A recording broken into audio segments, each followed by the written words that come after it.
Hi, this is Dr. K. So, I'm here to talk to you about cannabidiol, also called CBD. It is the new green rush. And if I have to choose between my patient smoking marijuana or taking CBD, I'm going to choose CBD. CBD is a part of marijuana, but the CBD that you'll find most retailers offering, it comes from hemp. Hemp's scientific name is Cannabis Setiva. The difference between it and marijuana is that Cannabis Setiva from hemp has less than or equal to 0.3% THC. Studies have shown that CBD actually has more medicinal properties than THC. So, for my patients that are telling me that they're getting all these health benefits from smoking weed, I would prefer if you got the cannabidiol from a healthy source.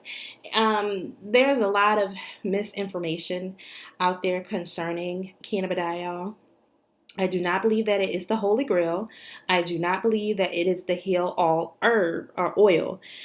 But I do believe that it has a place. A new drug called Epidiolex has gotten FDA approval, has been placed on the market, and it's for seizures or epilepsy in children. That's kind of where CBD shines mostly is epilepsy. There is some limited evidence, but it's there all the same, that it also helps with neuropathic pain or the burning and tingling sensation you get when you have a pinched nerve or when you're diabetic. In addition to that, it's supposed to potentiate or make the opiates that you take a little bit better, or make your body a little bit more sensitive to it. So people usually need less opioids when they use CBD. Now, I'm getting mixed reviews. Some people have told me that CBD itself healed their pain. I ain't got no science to say that, whatever. But I've heard some doctors say that for good pain relief, you need a 1-to-1 tincture, meaning 50%, 50% CBD, 50% THC. It has been, many people have reported all of these different things, from weight loss, from their hair growing from it just making them feel better, depression, sleeping better, especially when it's combined with melatonin and valerian root. Now, because I'm a physician and therefore I'm a scientist, my lips are closed because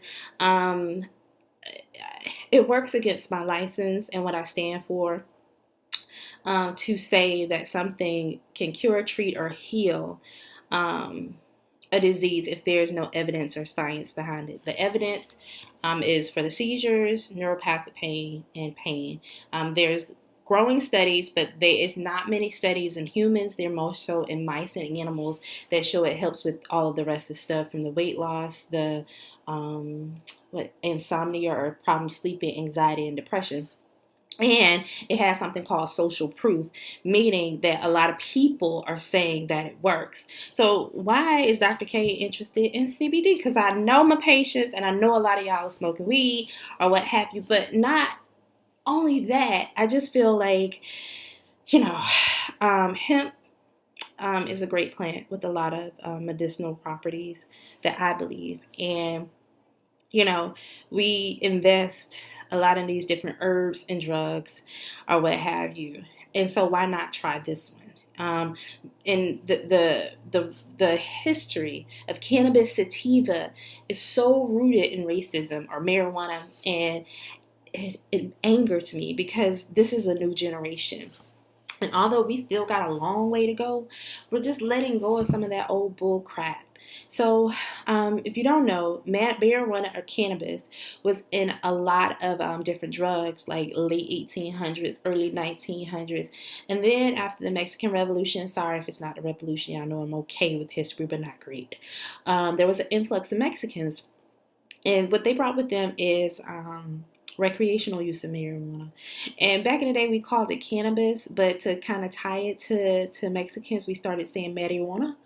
or marijuana, and we spelled it with a J. We changed the spelling from Marihuana, and we changed the H to a J to make it get a more Hispanic flair, like jalapeno, you know.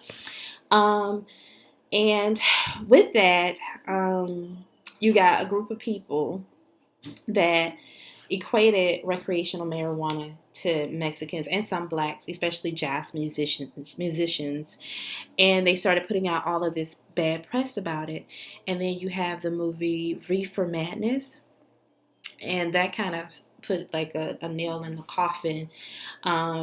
You also put on it that people who are elitists, they don't use cannabis, even though it was in a lot of our drugs back in the day.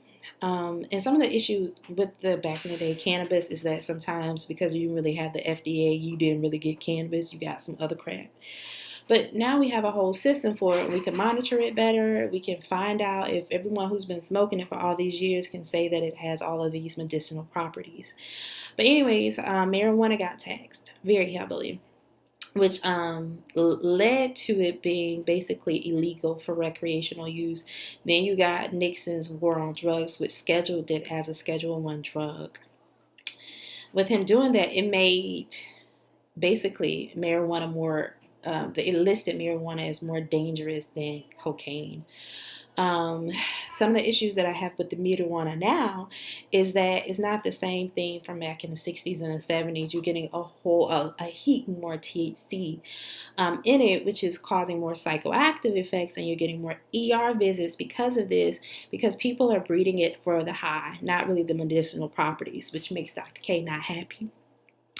But whatever. And so yeah, I just really want to get back to medicine. And if something is helpful, I want the option to be available. And if it's not, and my patients believe it's helpful, if there's a such thing as a placebo effect, I want that for them too. Some people swear by chondroitin sulfate for their knee pain, but I mean, if you look up the research, it's very limited. People swear by the apple cider vinegar. And just because you don't have evidence for something doesn't always mean that the claims that are made behind it are like not true for everyone. So hemp is illegal in Louisiana. I don't even know all the laws for it. I know there are plenty of CBD shops here. I don't know how, but it is. For some reason, even with the recent descheduling hemp, because this has a scheduled drug because it's basically marijuana's cousin. Trump did something good by signing. Yes, I said Trump did something good by signing a bill to take it off the list of scheduled drugs, which is opening up more research for it and opening up a lot of entrepreneurship opportunities. But Louisiana is very conservative. Once something been labeled bad in Louisiana, it's kind of hard to get it off that list. And I'm not down in my state. I'm a Georgia girl, but I've been here. This is where my bread and butter is. But I want to provide an avenue for my patients who are interested for the right reasons. I want to provide an avenue for you to be able to get it. So, if interested, I will lead you to this awesome sister named Sade Evans. She has an awesome product.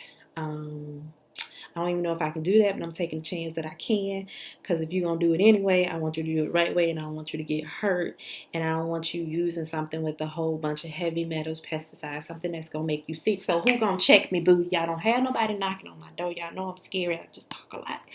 But, so if you have questions, I'll do my best to answer it. This information is all new.